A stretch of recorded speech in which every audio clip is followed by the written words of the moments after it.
Assalamualaikum warahmatullahi wabarakatuh. Selamat datang anak-anakku. Apa kabar semua?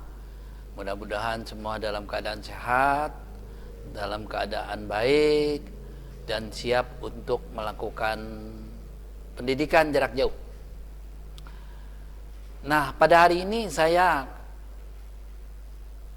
akan memberi pelajaran tentang pemasaran bisnis retail atau pengelolaan bisnis retail. Kelas 12 yang berbahagia, bisnis retail itu pernah kamu dapati di kelas 11. Jadi sekarang masuk ke kelas 12, kita lanjut dari kelas 11 ke kelas 12 bisnis. Jadi sekarang saya menjelaskan tentang pemasaran bisnis retail. Nah, sebelum menjelaskan bisnis retail, tentu kamu harus ngerti dulu tentang pemasaran. Apa sih yang dimaksud dengan pemasaran? Pemasaran itu adalah merupakan suatu proses pemasaran, proses memasarkan barang dan jasa ya, kepada konsumen. Biasanya konsumen yang membutuhkan, konsumen yang potensial. Sebab orang yang jelas kalau dia butuh barang, maka dia akan mencari kebutuhannya. Nah, disinilah kita pasarkan barang-barang kita ya untuk diperjualbelikan atau dibeli oleh para pelanggan ini. Nah, yang diproses adalah barang dan jasa. Kalau yang disebut barang itu kan hasil produksi suatu produsen. Yang dimaksud produsen itu kan pabrik yang memproduksi barang, yang menghasilkan barang. Jadi barang-barang ini adalah barang yang dihasilkan oleh sebuah produsen. Misalnya Indomie. Indomie hasil produsen dari Indofood. Terus Pepsodent. Nah, Pepsodent itu hasil produksi dari Unilever. Nah, begitu pula yang lain. Jadi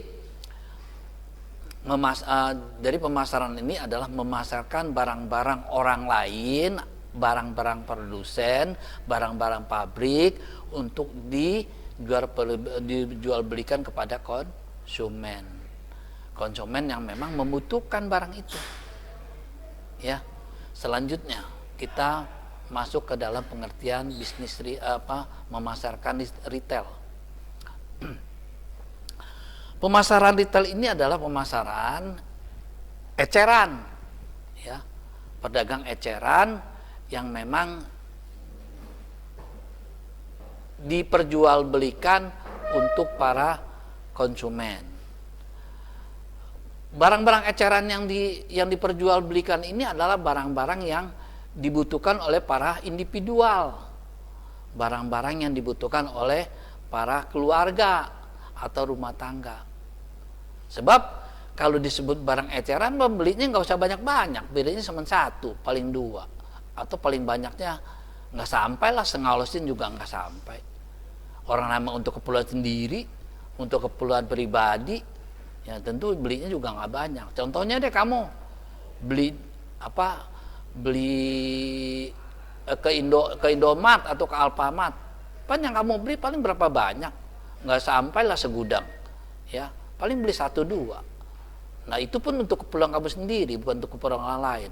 Nah, itu namanya pemasaran retail, ya, pemasaran memasarkan barang eceran. Nah, barang eceran ini barang-barang yang dibeli secara individual, secara sedikit-sedikit, ya nggak usah banyak-banyak, ya karena memang untuk keperluan sendiri, untuk keperluan keluarga, untuk keperluan rumah tangga. Nah, kebutuhan keluarga juga paling nggak banyak, kan, apalagi kebutuhan rumah tangga nggak banyak, nggak sampai segudang, ya nggak sampai juga selosin, nggak sampai, ya. Andai kata kiloan juga paling seperempat, ya 250 gram atau 500 gram. Misalnya beli kacang hijau untuk keperluan keluarga, nggak perlu sampai 1 kilo aja cukup. Karena beli kacang hijau cukup dengan 250 gram cukup untuk satu keluarga. Ya, jadi itulah yang diecer. Nah, jadi karena ini barang diecer, barang yang memang dibeli sedikit-sedikit, maka yang belinya juga hanya rumah tangga dan keluarga atau individu. Jadi bukan untuk yang dagang, bukan. Kalau pedagang itu belinya bukan di pengecer, pedagang itu belinya di agen atau distributor. Nah, selanjutnya proses penilaian bisnis retail, ya. Citra yang baik sebuah bisnis retail dapat dibangun, diciptakan melalui pelayanan prima. Jadi yang perlu adalah dalam menjalankan bisnis retail yang penting pelayanan. Kalau pelayanannya baik, maka konsumennya juga seneng, konsumennya juga enak, konsumennya juga bangga gitu kan. Nah, karena dia merasa senang, merasa bangga, kemungkinan dia akan jadi pelanggan tetap di perusahaan di mana kita berdagang. Selain memberikan pelayanan, juga yang perlu diperhatikan lagi adalah kenyamanan konsumen dalam berbelanja. Sebab kenyamanan konsumen itu merupakan adalah hal yang paling penting yang harus diperhatikan oleh sebuah perusahaan, oleh sebuah toko. Karena dengan kenyamanan itu, orang senang di dalam toko mencari barang-barang. Kalau konsumen itu lama-lama di dalam toko, apalagi toko tempat kita dagang lama-lama mereka di situ, berarti banyak yang dia cari, banyak yang dia beli. Ya. Jadi kenyamanan ini penting. Ya. Selain juga keamanan. Keamanan itu juga sangat penting untuk para konsumen. Ya. Misalnya nggak banyak copet di dalamnya gitu kan. Orangnya juga pegawainya juga baik-baik. Nah, yang paling utama lagi adalah bagaimana si konsumen itu dilayani oleh pramuniaga dengan baik. Sebab biasanya orang kalau memang dilayani oleh pramuniaga dengan baik, maka dia merasa, enak banget ya belanja di sini, dilayanin oleh pramuniaga. Ya, kalau memang kita ada kesulitan, akan dianterin oleh pramuniaga. Oh, di sini Pak tempatnya untuk mencari barang yang Bapak butuhkan. Itu kan suatu pelayanan.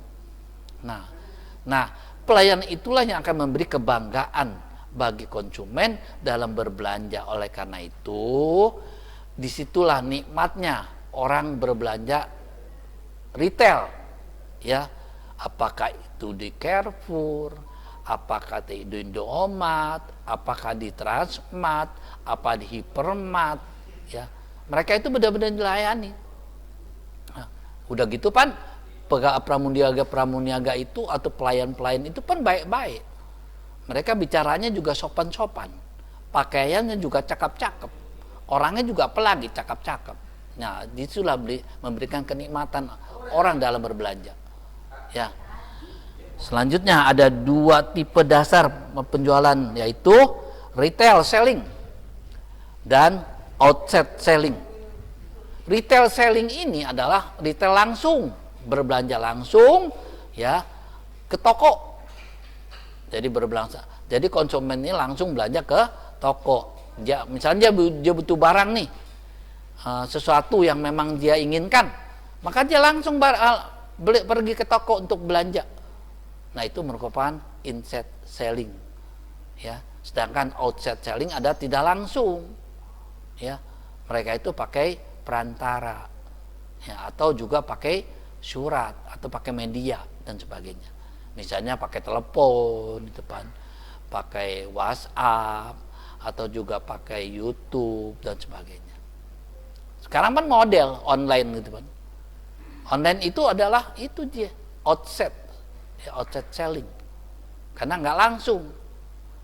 mereka ada perantaranya, ya, Grab atau Gojek yang mengantar barang-barang itu. Ya, jadi perbedaan perdagangan ini jadi ada dua macam retail itu, ya. Jadi retail itu hanya dua untuk sementara. Nanti selanjutnya saya akan berikan lagi yang lain. Sebenarnya untuk hari ini saya nggak banyak deh, hanya itu dulu ya, supaya kamu juga belajarnya nggak terlalu pusing, nggak terlalu macem-macem, nggak terlalu rumit, gitu kan. Jadi sekarang ini sudah sampai di situ aja, ya. Dari saya untuk hari ini terima kasih. Assalamualaikum warahmatullahi wabarakatuh. Udah Pak, selesai.